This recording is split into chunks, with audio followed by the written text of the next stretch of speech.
इस क्वेश्चन में है in the given figure POQ is a line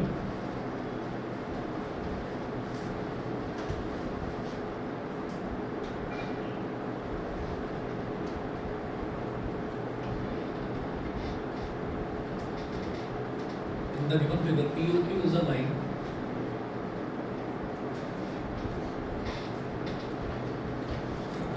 full stop ray OR is perpendicular to line PQ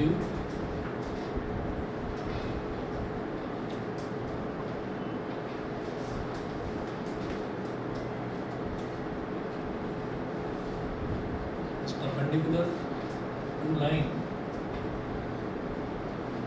ray OR is perpendicular to line PQ. Full stop OS is another ray. Full stop OS is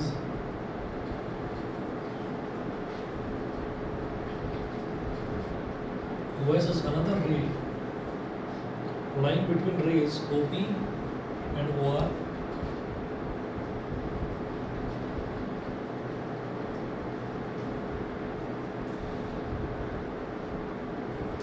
Line between rays OP and OR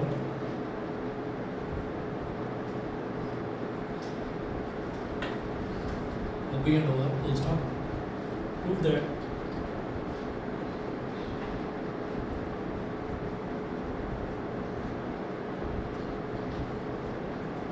that angle ROS is equal to half angle QOS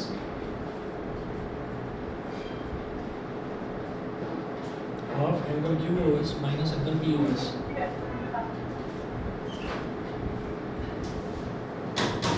हमको ये prove करना है। अब देखिएगा इसमें किस तरीके से करना होगा। फिगर दे रखी है क्वेश्चन में पहले से ही।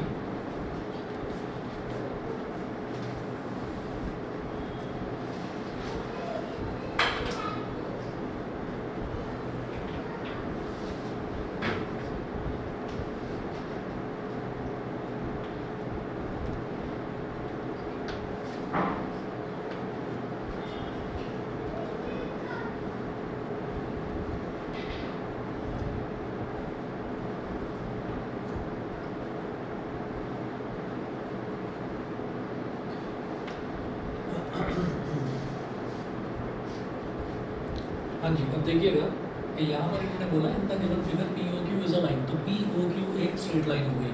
फिर वो बोल रहे हैं ray OR is perpendicular to line PQ, तो रे OR जो है वो लाइन PQ पर परपेंडिकुलर है। ये दूसरी चीज़। तीसरा वो बोल रहे हैं OS is another ray line between OS is another ray line between rays OP and OR। तो OS एक दूसरी रे है जो कि OP और OR इन दोनों के बीच में लाई करती है। ठीक है, ये हो गया। अब इतना करने के बाद में ये प्रूव करवाने के लिए बोल रहे हैं, हमको बोल रहे हैं कि एंगल ROS मतलब सिर्फ इतना वाला angle is equal to half angle QOS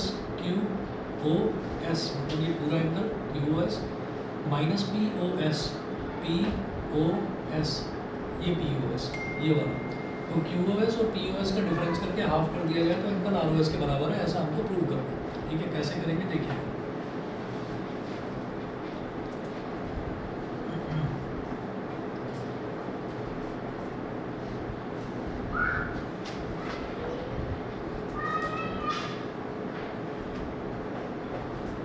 ROS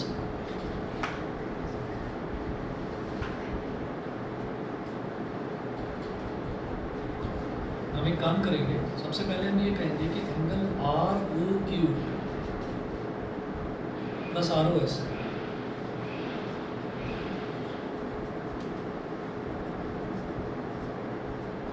देखिए एंगल ROQ प्लस ROS ये पूरा का पूरा किसके बराबर है? QOS के बराबर। एंगल QOS के बराबर है, ये तो दिखाई दे रहा है सीधा सीधा भाई। ROQ और ROS अगर इन दोनों को मतलब इतने एंगल को और इतने को दोनों को ऐड कर दिया जाए तो पूरा बड़ा एंगल क्या बन जाएगा? QOS बन जाएगा। यहाँ तक समझ रहे हो? ठीक है। अच्छा, अब ये जो ROQ है यहाँ पर ROQ ये तो 90 डिग्री है, यहाँ लिखिएगा 90 degree plus angle ROS is equal to angle QOS। मुझे निकालनी है value angle R O S की, ठीक है। हम आर ओ एस ही निकालते हैं यहाँ से, ऐसे हो जाएगा angle R O S is equal to angle Q O S minus 90 degree. ये इक्वेशन नंबर 1 हो गई।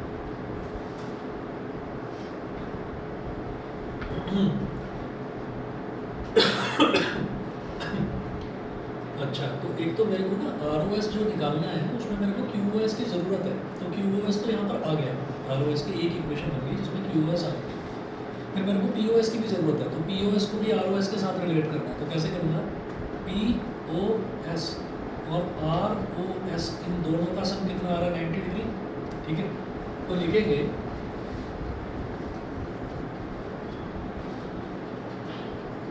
Angle R O S plus angle P O S. देखिए एंगल आर ओ एस इतना angle plus angle P O S मतलब इतना angle, इन दोनों का सब 90 डिग्री, मतलब आर ओ पी के बराबर, या सीधा 90 डिग्री लिखो, छोड़ो आर ओ पी वगैरह का, ठीक है। तो angle R O S plus angle P O S is equal to 90 degree, इतना आ गया। अब यहाँ से हम क्या करेंगे, it implies that angle R O S is equal to 90 degree minus angle P O S. इसको बोल दीजिए बेटा इक्वेशन नंबर 2। यहाँ तक समझ गए, दो इक्वेशंस आ गई। अब क्या करिए, इधर भी आर ओ एस है और इधर भी आर ओ एस है, हम क्या करेंगे, दोनों इक्वेशंस को ऐड कर देंगे, ठीक है। हम दोनों इक्वेशंस को ऐड कर देंगे। ऐड क्यों कर रहा हूँ, ऐड इस वजह से कर रहा हूँ क्योंकि मुझे ये दिखाई दे रहा है कि जब मैं ऐड करूँगा ना तो इधर माइनस 90 डिग्री है, लेफ्ट हैंड साइड में लेफ्ट हैंड साइड ऐड होता है, राइट हैंड साइड में राइट हैंड साइड ऐड होता है जब भी दो इक्वेशंस को ऐड किया जाता है। तो जब राइट हैंड साइड में इधर माइनस 90 डिग्री और उधर प्लस 90 डिग्री है, तो जब हम दोनों को ऐड करेंगे तो प्लस 90 माइनस 90 0 हो जाएगा। और प्रूफ में भी मेरे को कहीं 90 डिग्री नहीं चाहिए, ठीक है ना। तो हम क्या करेंगे, ऐड इक्वेशन 1 and 2।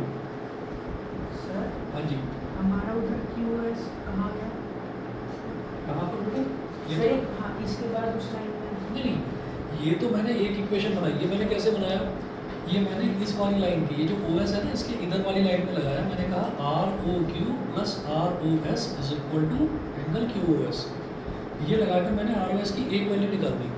अब जो उधर करा है वो क्या करा है कि आर ओ एस मतलब ये वाला angle plus P O S is equal to 90 degree. ये अलग कंडीशन है। वो कंडीशन थी कि ओ एस के इस तरफ वाले दोनों एंगल्स का sum is equal to Q O S, और ये दूसरी कंडीशन लगाई है, ये जो ओ आर है इसके इस तरफ वाला मतलब R O S plus P O S, ये टोटल 90 डिग्री के इक्वल हो जाएगा। ये करा है, समझ गए। तो दोनों अलग अलग कंडीशन है, उससे कोई लेना देना नहीं है उसको। तो मैं कह रहा हूँ add equation 1 and 2।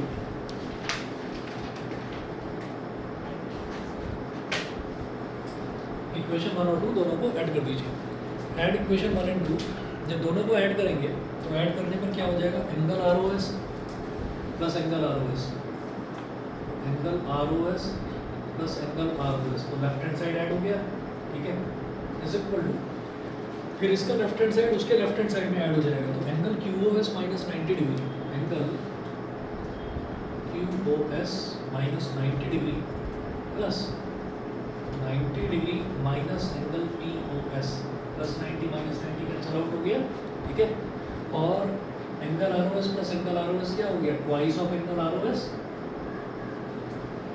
Is equal to angle Q O S minus angle P O S. Bracket में डाल दीजिए। ये जो 2 है ये यहाँ डिवाइड में चला जाएगा, इधर मल्टीप्लाई हो रहा है, इधर डिवाइड में चला जाएगा। Angle R O S is equal to half of angle Q O S minus angle P O S. और यही मेरे को प्रूव करना था इस क्वेश्चन में। बताइए क्लियर है कि नहीं।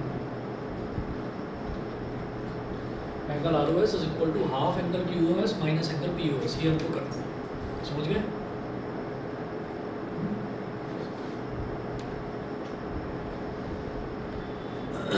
तो याद रखिएगा कि आर ओ एस की 2 बार वैल्यूज निकालनी है। एक बार ओ एस के इधर वाले दोनों एंगल्स को सम कर दो, ठीक है, और वो इज इक्वल टू क्या हो जाएगा, क्यू ओ एस के बराबर हो जाएगा।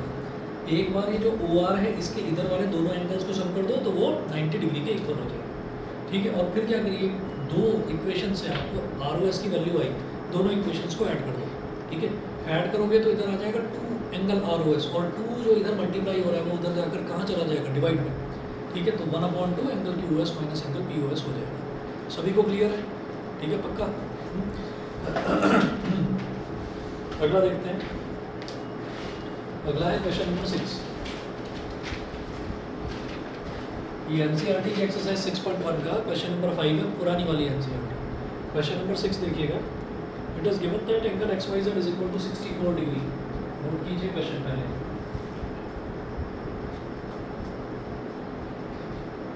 It is given that angle X Y Z is equal to 64 degree. Angle X Y Z is equal to 64 degree and xy is produced to point P and xy is produced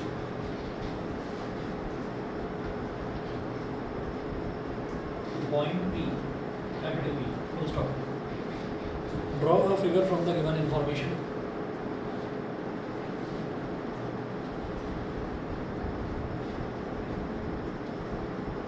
Draw a figure from the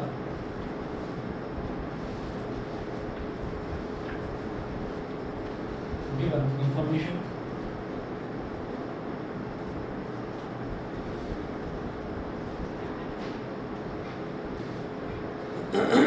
Draw a figure from the given information, full stop. If ray YQ bisects angle ZYP,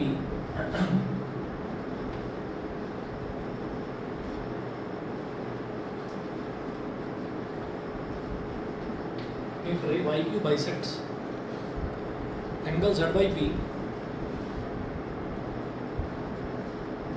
if ray YQ bisects angle ZYP,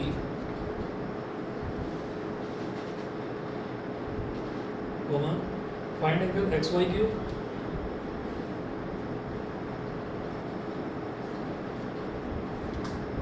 find angle XYQ and reflex angle QYP.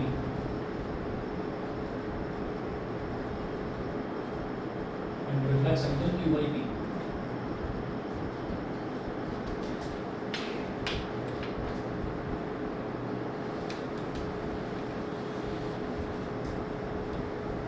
तो ये जो information दे रखी है इसकी help से पहले मेरे को डायग्राम बनाना है इसका।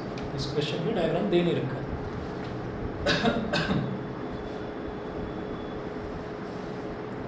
It is given that angle XYZ is equal to 64 degree and XY is produced to point P. तो एंगल XYZ दे रखा है 64 डिग्री। तो आप क्या करें,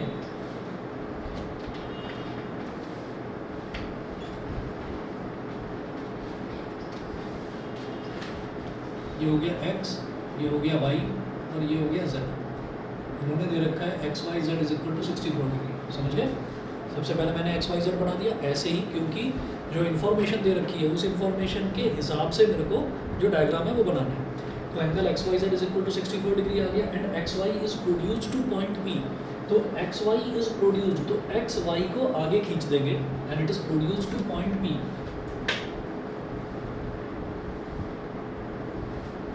इसको पॉइंट P बोल दिया।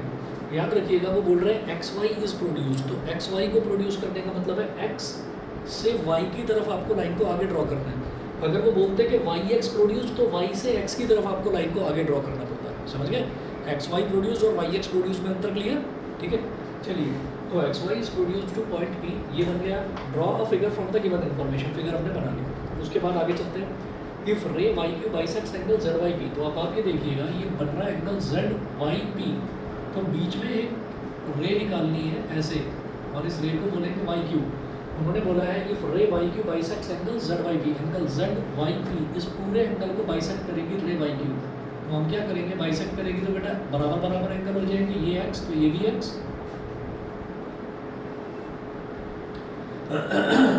इफ रे YQ bisects angle ZYP, find angle XYQ।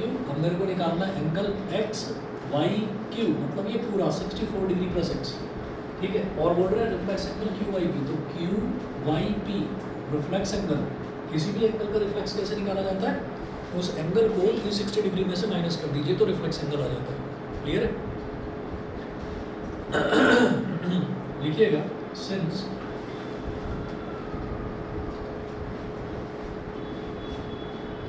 ray XY is produced to point P, since ray XY is produced to point P, so X Y P is a straight line, X Y P is a straight line, ठीक है। ये मैं क्यों बोल रहा हूँ कि straight line वाला कंसेप्ट क्यों ले रहा हूँ, क्योंकि स्ट्रेट लाइन पर बनने वाले जो एंगल्स होते हैं उनका सब 180 डिग्री होता है, लीनियर पेयर बोल देते हैं उसको। तो हम ये कहेंगे therefore angle X Y Z, angle X Y Z plus angle Z Y P, ये पूरा is equal to 180 degree, bracket में मेंशन कीजिएगा लीनियर पेयर, लीनियर पेयर, समझ गए। हमेशा याद रखिएगा, एकदम से आप लोगों के मन में आ सकता है कि अरे ये पूरी की पूरी स्ट्रेट लाइन है, तीनों एंगल को सम करके 180 डिग्री लिख दो और रीजन में लिख दो लीनियर पेयर, गलत कर देंगे टीचर, काट देंगे उस चीज़ को। रीज़न क्या है, लीनियर पेयर, पेयर का मतलब होता है जोड़ा, जोड़े का मतलब क्या है कि आपको दो लिखने हैं एंगल, आप तीन एंगल शुरुआत में नहीं लिखेंगे। मैं इसके बाद जेड वाई पी को स्प्लिट कर दूंगा, मुझे मालूम है जेड वाई पी ये एक्स प्लस एक्स है पूरा का पूरा, ठीक है, तो मैं इसको 2x लिख दूंगा बाद में, ठीक है। लेकिन शुरुआत में आपको दो ही एंगल दिखाने हैं लीनियर पेयर के लिए। तो आपने क्या करा, ये बीच वाली लाइन को आपने मान लिया कि ये एक लाइन है जो इस पूरी स्ट्रेट लाइन को दो पार्ट्स में डिवाइड कर रही है, तो एक हो गया 64 डिग्री और एक हो गया ये पूरा का पूरा 2x। क्लियर है मेरी बात, समझ गए। अब आप ये देखिएगा angle X Y Z, angle X Y Z is 64 degree, तो मैं यहाँ मेंशन करूँगा 64 degree plus angle Z Y P, Z Y P ये कितना हो जाएगा x प्लस एक्स यानी कि 2x, तो 64 degree plus 2x is equal to 180 degree, 2x is equal to 180 degree minus 64 degree, तो 2x is equal to 180 minus 64, देखिए कितना आ रहा है। हेलो, हाँ जी, हाँ जी बताइए।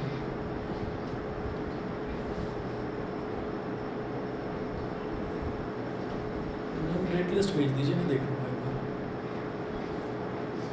हाँ जी, हाँ जी, ओके।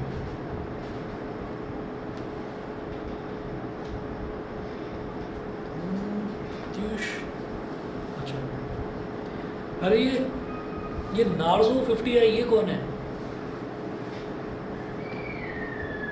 सर गाती थी मैं। अच्छा अच्छा, ओके। 180 माइनस 64, 180 माइनस 64 कितना हो जाएगा? 116। 116 डिग्री 2 से डिवाइड करेंगे कितना आ जाएगा? 58 डिग्री 58। है ना, तो x की वैल्यू आ गई 58 डिग्री। इसके बाद देखिएगा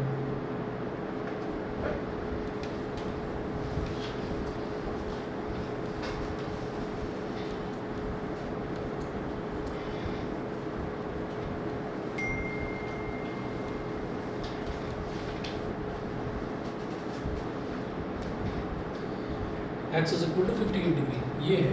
अब इसमें क्या है, if ray Y Q bisects angle Z Y P, तो रे वाई क्यू ये जेड वाई पी को बाइसेक्ट कर रहा है, क्या छोड़िए, find angle X Y Q, small x की वैल्यू आ गई, तो वो बोल रहे हैं कि आपको क्या निकालना है, X Y Q, X Y Q क्या हो जाएगा 64 plus X, therefore angle X Y Q, X Y Q ये पूरा का पूरा कितना हो गया 64 प्लस एक्स,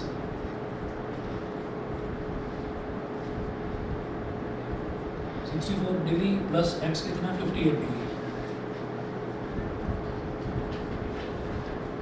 4 प्लस 8 12, 6 प्लस 5 11 और 122 डिग्रीज, तो angle X Y Q is equal to 122 degrees, ये आ गया। उसके बाद वो बोल रहे हैं कि reflex angle Q Y P, तो पहले क्यू वाई पी देखेंगे, एंगल क्यू वाई पी तो x के इक्वल है ना, reflex angle Q Y P, तो reflex angle Q Y P क्या हो जाएगा 360 degree minus angle Q Y P. तो जब भी कभी हमसे रिफ्लेक्स एंगल पूछा जाता है तो जिस भी एंगल का रिफ्लेक्स एंगल पूछा जाएगा उसको 360 डिग्री में से माइनस कर दीजिएगा।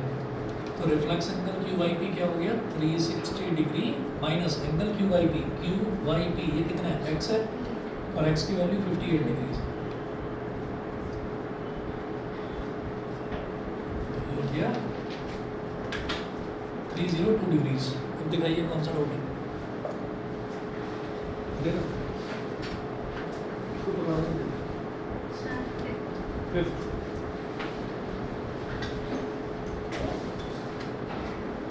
ये तो 6.1 का फिफ्थ है। अच्छा हाँ वो मैं पढ़ रहा था हाँ 6.2 का 6.2 का क्वेश्चन नंबर 5 देखिएगा।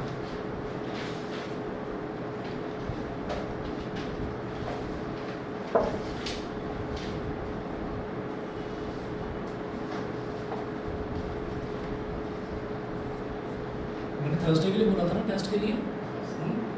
थर्सडे तो कल है, आपका टेस्ट रखेंगे परसों, रखेंगे फ्राइडे को रखेंगे, ठीक है। कल साइंस करेंगे, परसों आपका टेस्ट रखेंगे इसी का लाइन्स एंड एंगल्स का, एनसीईआरटी में से कर रहे हैं, ठीक है। चलिए जी, एक्सरसाइज 6.2 एनसीईआरटी, इसका क्वेश्चन नंबर 5 है।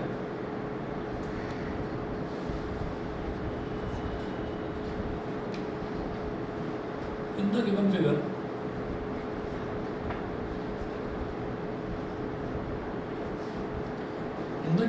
PQ and RS are two mirrors. PQ and RS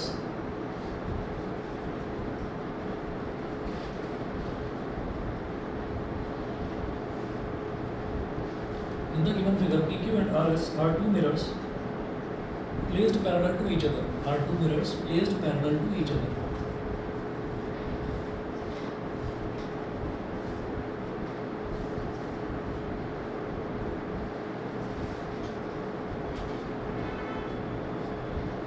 Placed parallel to each other. Full stop. An incident ray AB strikes the mirror PQ at B.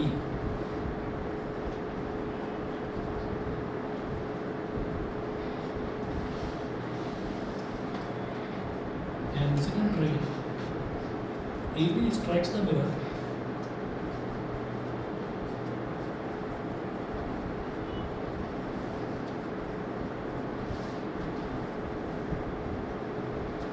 incident ray AB strikes the mirror PQ at B.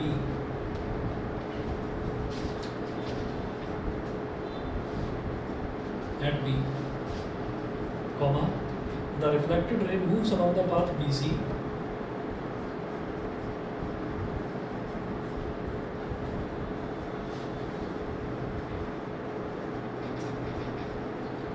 The reflected ray moves along the path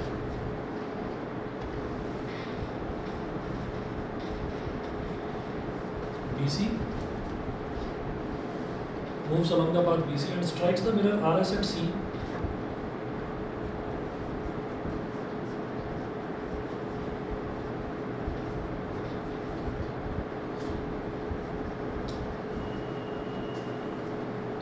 Strikes the mirror RS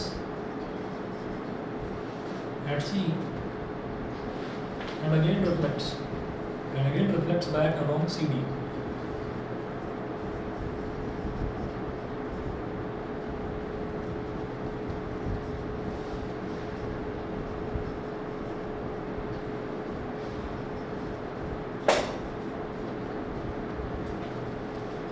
Again reflects back along CD. Full stop. Prove that AB is parallel to CD.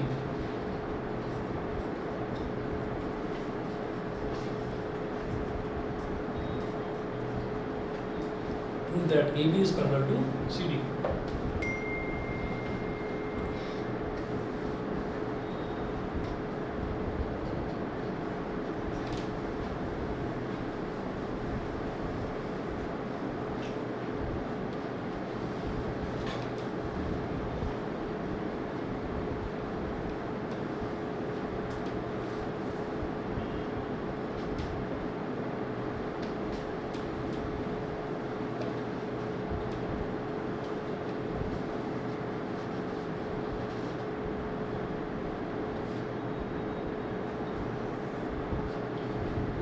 देखिएगा figure क्या दे रखी है इसमें,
मेरे को इसमें क्या prove करना है देखिएगा, इसमें हमें प्रूव करना है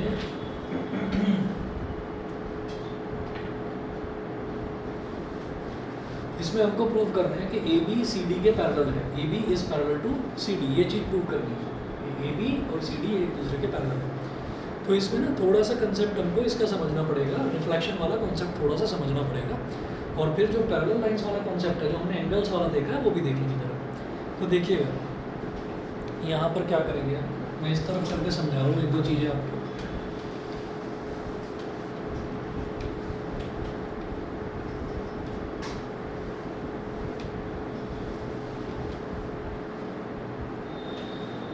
हाँ जी, लेड जानते हैं, लेड क्या होता है? LEAD लेड, LEAD लेड क्या होता है, देखा है किसी ने? लेड, LEAD लेड, एक तो पेंसिल वाला, और भी किसी ने कहीं देखा है क्या लेड? पेंसिल है किसी के पास? अगर किसी के पास अभी है तो ठीक है, अगर नहीं है तो घर जाकर देख लेना। जो पेंसिल होती है ना, जैसे ये पेंसिल है,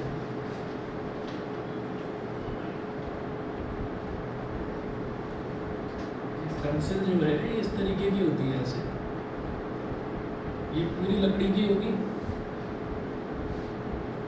और यहाँ पर जो शेप है, यहाँ पर आपको कुछ डार्क सा नजर आएगा ब्लैक कलर का, जिससे हम लिखते हैं, ठीक है। तो ये जो लिखने वाला पोर्शन है, this is graphite, this is graphite. और ग्रेफाइट में क्या किया जाता है, ग्रेफाइट में ना, अच्छा पहले लेड की बात करते हैं कि लेड क्या है। लेड क्या होता है, जो हम जो दर्पण देखते हैं ना, जो शीशा देखते हैं जिसमें अपना चेहरा देखते हैं, दैट इज़ लेड, शीशे को लेड बोलते हैं, ठीक है। ये किसी को पता था कि नहीं? ठीक है, अब हमेशा याद रखना कि लेड जैसे ही दिमाग में आता है तो हर स्टूडेंट जो है, ज़्यादातर बहुत सारे टीचर भी ऐसे ही बोल देते हैं कि लेड तो यही होता है, ये लेड नहीं होता। लेड क्या होता है? लेड होता है शीशा, दर्पण जो हम देखते हैं, ठीक है। अच्छा, तो उस पर ना फिर एक काउंटर क्वेश्चन भी बनता है कि अच्छा ये होता है, मैं बताऊँगा क्या होता है, बिल्कुल बना रहा, लेड शीशा नहीं होता है ना। तो उसमें क्या है कि जनरली जो आप जाते हैं ना मार्केट में, जो आप शीशा लेने जाते हैं, तो वो जो शीशा आपको मिलेगा 100 रुपये, 200 रुपये, 300 रुपये, बस इतना मिल जाएगा। तो कोई किसी दुकान पर जाएंगे, ग्लास वाली दुकान पर, 100, 200, 300 रुपये के शीशे दे देगा, हाँ मेरे को बाथरूम में डालना है, ठीक है, या मेरे को ड्रेसिंग टेबल में ये लगाना है ये शीशा, ठीक है। लेकिन वहाँ पर कोने में 2-3 शीशे के पीस ऐसे रखे हुए होंगे, तो उसको आप कहेंगे कि भाई इसमें तो कोई ऐसा कुछ खास भी नहीं है, ये वाला शीशा 5000 रुपये का क्यों? तब वो कहेंगे जी ओरिजिनल शीशा है, ये लेड है, ठीक है। तो जो लेड होता है ना, दैट इज़ ओरिजिनली मिरर वही होता है, लेकिन फिर धीरे धीरे जैसे जैसे सबको ये लगता रहा कि भाई अब तो मतलब तो पहले पुराने ज़माने में राजा महाराजा के पास में शीशा होता था, नहीं तो बाकी किसी के पास शीशा होता ही नहीं था, ठीक है। कोई पानी में देख के खुद के बाल वाल ठीक कर रहा है, कोई कैसे। तो इस वजह से धीरे धीरे जब सिविलाइजेशन होता गया, तब लेड को बनाने का एक नया तरीका भी आया। लेड तो नहीं, एक्चुअली शीशा, जिसमें हम अपना चेहरा देख सकते हैं। जो विंडो होती है, विंडो पेन होती है, वो ग्लास की बनी रहती है। ग्लास का मतलब क्या है? ग्लास में और शीशे में अंतर क्या है? ग्लास में क्या होता है कि हम एक्चुअली आर पार देख सकते हैं, ट्रांसपेरेंटली देख सकते हैं, शीशे में नहीं देख सकते। शीशे में तो हमें अपनी शक्ल दिखाई देती है। तो ग्लास लो, और ग्लास के पीछे सिल्वर का पेंट आता है, सिल्वर का पेंट कर दो पीछे। सिल्वर के पेंट पर क्या होता है कि जल्दी रस्टिंग हो जाती है। तो सिल्वर का जो पेंट है, एक्चुअली वो सिल्वर का नहीं है, नहीं तो अगेन बहुत महंगा हो जाएगा, ठीक है। वो सिल्वर कलर है, सिल्वर कलर का पेंट है उसमें, ठीक है। वो सिल्वर नहीं है कि आपने चांदी लगा दी उसके पीछे। तो सिल्वर कलर का पेंट आपने लगा दिया, सिल्वर कलर का पेंट बहुत जल्दी रस्टिंग हो जाती है उसकी, ख़राब हो जाता है वो। तो उसको बचाने के लिए उसके पीछे एक रेडिश ब्राउन कलर का पेंट और करा जाता है। बस इतना करते ही वो आपका दर्पण बन गया, मिरर बन गया, ठीक है। तो मिरर जो होता है, मिरर ओरिजिनली जो मिरर है that is lead, PB. Lead का सिंबल होता है पीबी, केमिस्ट्री में लेड का सिंबल होता है पीबी, ठीक है। अच्छा, अब हम आ जाते हैं इस पर, पेंसिल पर। तो पेंसिल में क्या होता है? पेंसिल में हमेशा देखिएगा लेड लिखा रहता है, लेकिन सिर्फ लेड नहीं लिखा रहता, वहाँ लिखा रहता है बॉन्डेड लेड। ध्यान देना, बॉन्डेड लेड। बॉन्डेड लेड का मतलब क्या है कि ओरिजिनल जो शीशा होता है, जो लेड होता है, इसको तोड़ दिया जाता है, ठीक है। तोड़ दिया, शीशे को तोड़ दिया, तो कांच के टुकड़े हो गए अलग अलग। अब वो जो टुकड़े हो गए, उन टुकड़ों को और ग्राइंड कर दिया गया, तो पाउडर बन गया उसका। उस पाउडर को ग्रेफाइट में मिक्स करा जाता है। ग्रेफाइट जो है वो यूज़ करा जाता है। जो आपकी साइकिल होती है ना, साइकिल का जो पहिया जहाँ पर जिस पर घूमता है ग्रूव पर, है ना, और जो चेन होती है उस पर ग्रीस लगाई जाती है, ग्रीस, ठीक है। तो वो जो ग्रीस है वो इसी की बनती है, ग्रेफाइट की। और उसकी क्या प्रॉपर्टी होती है कि वो बहुत सॉफ्ट होती है ग्रीस, और बहुत ही ल्यूब्रिकेटिंग प्रॉपर्टी होती है उसकी। तो उसमें कुछ और चीज़ें मिलाकर उसको ग्रीस बना दिया जाता है। तो ये जो ग्रेफाइट है, अगर मैं हार्डकोर ग्रेफाइट ही इसके अंदर सिलेंड्रिकल पेंसिल के अंदर फिलअप कर दूंगा, तो वो हम लिखेंगे तो वो तो फिसल जाएगा, वो टूट जाएगा सिक्का उसका, वो चलेगा ही नहीं। तो उसको थोड़ा सा हार्डन करने के लिए, वो बहुत सॉफ्ट होता है ग्रेफाइट, उसको थोड़ा सा हार्डन करने के लिए उसके अंदर कांच का जो शीशा होता है, शीशे का पाउडर मिक्स कर दिया जाता है, शीशे के पाउडर की बॉन्डिंग कर दी जाती है। That is called bonded lead. ये वो प्योर लेड नहीं है, लेड के अंदर ग्रेफाइट मिला हुआ है। ग्रेफाइट की क्वांटिटी ज़्यादा है, 90% ग्रेफाइट है, 10% जो है उसमें शीशा मिला हुआ है, बाकी तो ग्रेफाइट ही है। शीशा किस लिए मिलाते हैं? ताकि वो हार्ड हो जाए। अब आ जाइए शीशे की प्रॉपर्टीज़ में, तो लेड समझ में आ गया, लेड मिरर होता है, ठीक है।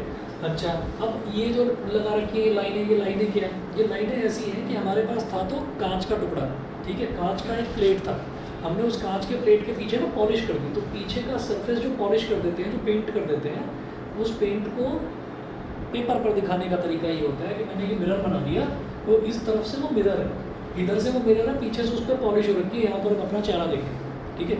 तो जो पीछे से पॉलिश हो रखा है ना पोर्शन, उस पर ऐसे डैश डैश डैश डैश ऐसी लाइनें बना दी जाती है। अब सुनिए दूसरी चीज़, जब हमने ये एक मिरर ले लिया, अभी तो ये कांच का टुकड़ा है, मैंने ना इस तरफ हमने यहाँ पर पीछे पॉलिश कर दी, तो पॉलिश के लिए ऐसे दिखा देते हैं। अब यहाँ पर क्या हुआ, हमने एक रे ऑफ लाइट स्ट्राइक करवा दी इस पर। रे ऑफ लाइट क्या है? हमने लेज़र लाइट ली, तो वैसे टॉर्च लेंगे तो टॉर्च की लाइट तो फैलती है ना, डाइवर्ज हो जाती है। लेज़र लाइट ली जिसकी स्ट्रेट लाइन में लाइट जाती है, तो लेज़र लाइट लेकर हमने लाइट यहाँ पर स्ट्राइक करवा दी ऐसे, ठीक है। ये जो स्ट्राइक कर रहे हैं, this is called incident ray,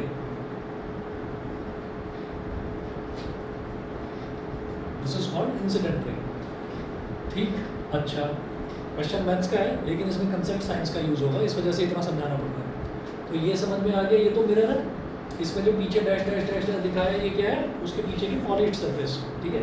तो शीशा कहाँ बनेगा? शीशा बनेगा सामने, ठीक है। अच्छा, अब हमने क्या करा, ये जो इंसिडेंट रे है,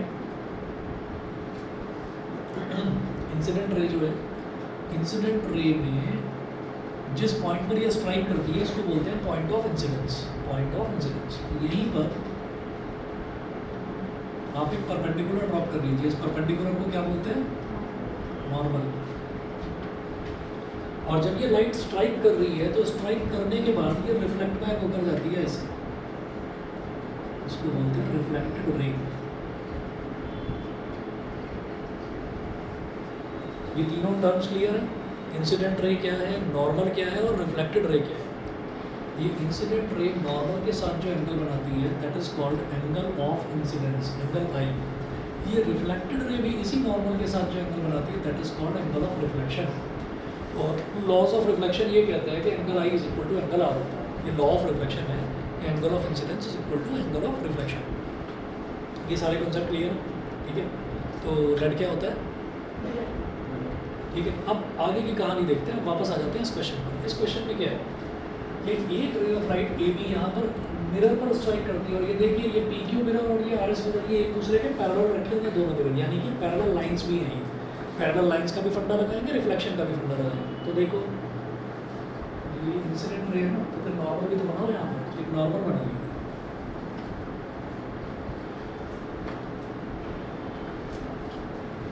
इस वाले एंगल को एक्स मान लिया बेटा, ये वाला एंगल भी एक्स होगा, ठीक है। मैं जो नॉर्मल बनाइए, इसको मैंने बोल दिया M. Let us draw a perpendicular MB as shown, as shown, फिर लिखिए let us draw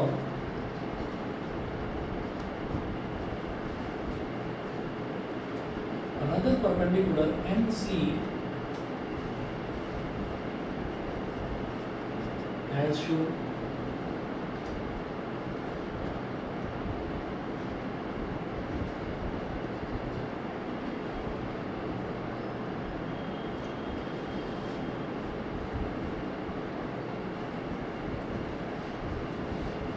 दूसरा परपेंडिकुलर हो गया, ठीक है। अब देखिएगा ये जो अपने परपेंडिकुलर्स ड्रॉ करी हैं ये बेसिकली क्या हो गई, जिस पॉइंट पर मैं परपेंडिकुलर ड्रॉ कर रहा हूँ वो क्या है, पॉइंट ऑफ इंसिडेंस है। हम जानबूझकर पॉइंट ऑफ इंसिडेंस पर परपेंडिकुलर ड्रॉ कर रहे हैं ताकि वो नॉर्मल की तरह बिहेव करे, नॉर्मल की तरह। तो बेटा ये बताओ, ये एंगल ऑफ इंसिडेंस है तो ये एंगल ऑफ रिफ्लेक्शन, और ये हमेशा इक्वल होता है, तो इसीलिए मैंने इसको x माना तो ये भी x है, ठीक है। उसके बाद हम ये कहेंगे therefore angle ABM is equal to angle CBM, ठीक है। यहाँ रीजन में लिख देना सेकेंड लॉ ऑफ रिफ्लेक्शन।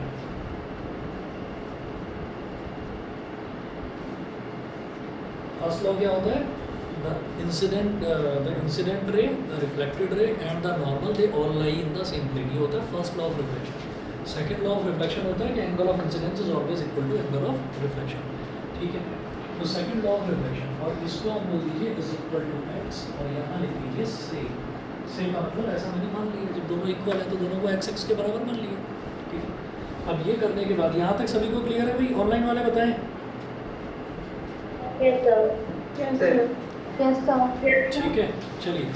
तो ये हमारा सेकंड लॉ ऑफ रिफ्लेक्शन हो गया। अब क्या करेंगे, तो मैंने परपेंडिकुलर ड्रॉ करा था, तो बेटा 90 डिग्री का एंगल बनेगा, ये भी 90 डिग्री का एंगल बनेगा।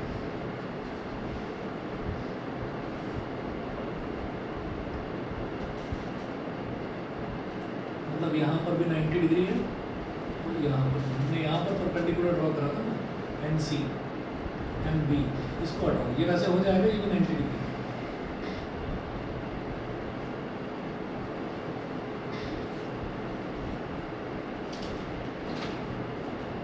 अब देखिएगा,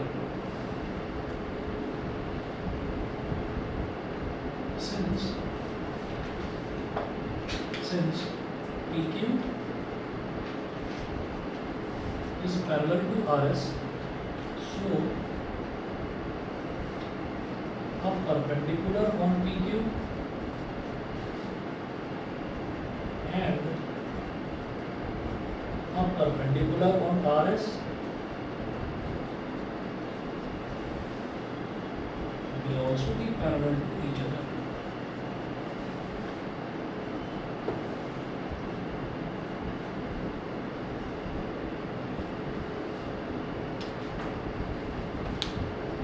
अगर कोई दो लाइंस पैरेलल दे रखी है ना, और उन दो लाइंस पर, उन दोनों पैरेलल लाइंस पर मैं अलग अलग जगह परपेंडिकुलर बनाता हूँ, तो वो जो परपेंडिकुलर्स हैं ना वो भी आपस में पैरेलल होंगे, समझ गए।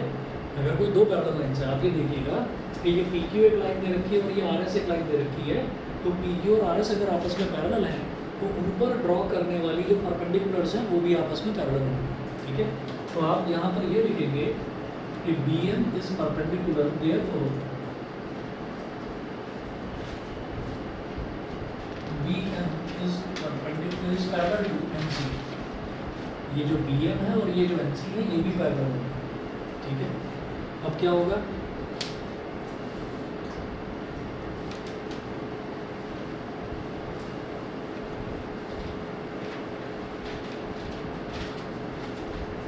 अच्छा, अब ये जो BM है और NC है ये दोनों पैरेलल हो गए, तो फिर ये वाला एंगल अगर x है तो ये भी तो x हो जाएगा, ऑल्टरनेट इंटीरियर एंगल, ठीक है। BM is parallel to NC and BC is acting like a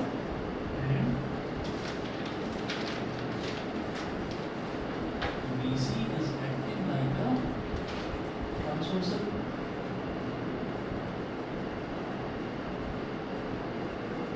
BC is acting like a transversal. So angle MBC, angle MBC ये x है, तो ये एंगल BC M के भी इक्वल होगा,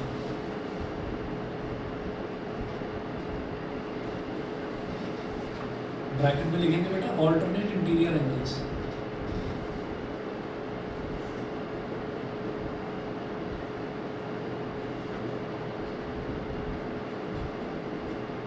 ऑल्टरनेट इंटीरियर एंगल्स, ठीक है। अब जरा एक चीज़ देखो, इन्होंने बोला था ये जो रे BC है it is again reflected along CD, तो यहाँ पर फिर से रिफ्लेक्शन हो रहा है, और जब रिफ्लेक्शन हो रहा है तो फिर क्या होगा, लॉ ऑफ रिफ्लेक्शन यहाँ पर भी लगेगा। तो ये एंगल ऑफ, ये इंसिडेंट रे हो गई इस केस में, तो ये एंगल ऑफ इंसिडेंस है, तो ये एंगल ऑफ रिफ्लेक्शन ये भी x हो जाएगा। अब यहाँ पर लॉ ऑफ रिफ्लेक्शन लग रहा है ना, ये समझ गए, अल्टरनेट इंटीरियर एंगल, यही बताना।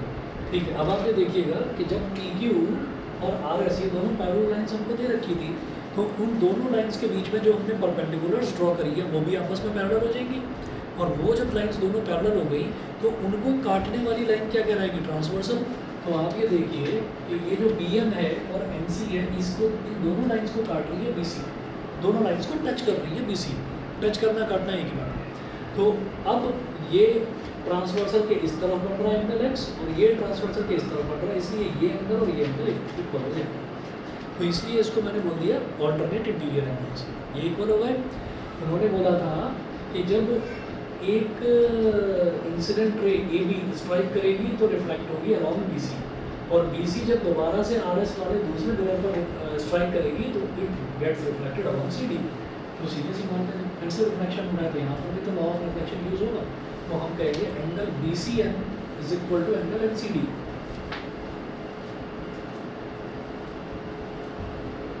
Angle BCN is equal to angle NCD is equal to x। यहाँ पर फिर वही लिखिए, second law of reflection, second law of reflection. तो यहाँ पर भी रिफ्लेक्शन का लॉ यूज हो रहा है, बताइए क्लियर है कि नहीं। अब देखिएगा, मेरे को प्रूव क्या करना था, मेरे को प्रूव करना था कि AB is parallel to CD। मैं ये प्रूव करना चाहता हूँ कि AB is parallel to CD, तो आप ये कहेंगे देयरफॉर, अब ये सारे एंगल हमने मान कर लिए, एंगल ABC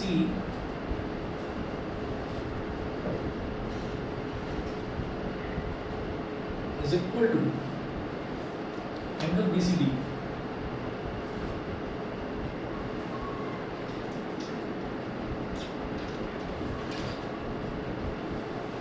दोनों इक्वल है, 2x के इक्वल है, समझ गए कि नहीं। ये जो एंगल ABC है, A, B और C, ये कितना है, x प्लस एक्स 2x, और BCD ये कितना है, x प्लस एक्स 2x। ठीक है, तो अगर AB और CD पैरेलल लाइंस होती तो ये जो BC है दोनों के बीच में ट्रांसवर्सल होती, और ट्रांसवर्सल के इस तरफ वाला एंगल ये भी 2x, ट्रांसवर्सल के इस तरफ वाला एंगल ये भी 2x। तो इसका मतलब अगर ऑल्टरनेट इंटीरियर एंगल्स इक्वल हैं तो लाइंस मस्ट बी पैरेलल, वही प्रूव करना है, समझ गए नहीं। दोबारा देखिए, इससे पहले का सारा आ गया था समझ में, दोबारा देखिएगा। मेरे को क्या प्रूव करना है, मेरे को प्रूव करना है कि AB और CD ये एक दूसरे के पैरेलल होते हैं। तो AB और CD पैरेलल होंगी, तो मैं ये कहूँगा कि अगर मान लीजिए AB और CD पैरेलल होती तो BC एक ट्रांसवर्सल की तरह एक्ट करती, और BC के इस तरफ वाले एंगल कितने हैं, x plus x total 2x, और BC के इस तरफ वाले एंगल कितने हैं, x प्लस एक्स, ये भी टोटल 2x हो गया। तो इधर भी 2x इधर भी 2x। अब पैरेलल दे तो रखी नहीं है, लेकिन अगर ऑल्टरनेट इंटीरियर एंगल इक्वल दे रखे हैं तो इसका मतलब लाइन पैरेलल ही रही होगी, तभी ऑल्टरनेट इंटीरियर एंगल इक्वल है। समझ गए, ये चीज़ क्लियर है। हम यहाँ पर ये लिखेंगे E and angle ABC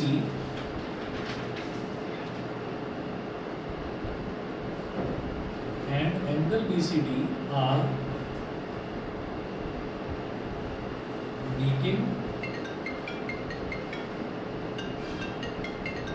making a pair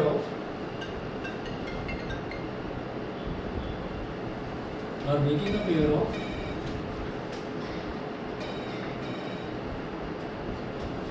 alternate interior angles.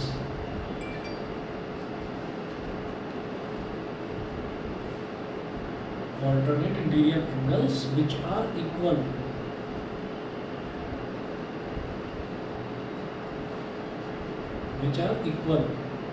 So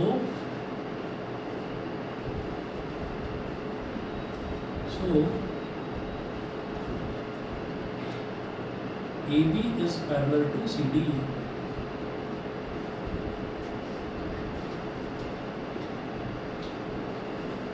ये प्रूव हो गया। बताइए जी, क्लियर है सभी को? ठीक है, चलिए जी इतना कर लीजिए। परसों आपका टेस्ट है, कहीं कोई डाउट हो अगर लाइन्स एंड एंगल्स में एनसीईआरटी में से दूंगा। देखिए पेपर पहले से ही आपको बता दिया मैंने कि एनसीईआरटी में से ही, चाहे उसके एग्जांपल्स हों चाहे उसके क्वेश्चंस हों, ठीक है, वहाँ से दूंगा। तो पेपर आपको पहले से ही पता है, उसको आप एक बार उनसे प्रैक्टिस कर लीजिए। कहीं कोई डाउट एनसीईआरटी का ही मतलब ये भी आ सकता है। चलिए जी, आज के लिए इतना ही करते हैं। सर हाँ जी बोलिए। सर जो